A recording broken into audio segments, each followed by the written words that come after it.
Alright guys, quick and easy tutorial today. We're going to be making the dababycar from the default cube. I'm just going to go ahead and close some of these collections that I'm not going to be using here. Alright, and let's get to work. So select the default cube, and we're going to go into edit mode. And then you'll want to subdivide it by a decent amount. Let's do 420. Alright, perfect. So we've got a lot of nice geometry here. Great, we can get started. So we're going to go into the sculpt mode and just start chipping away at it with our brush. So you can actually hold shift and smooth out corners. Oh wait, I forgot one thing. Very important to work with reference whenever you're going to do these kind of sculpts. So I'm going to import a couple images as planes.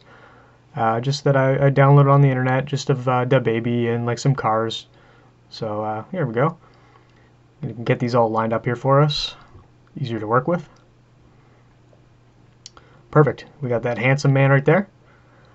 We got a nice Ferrari, and don't worry about that last one.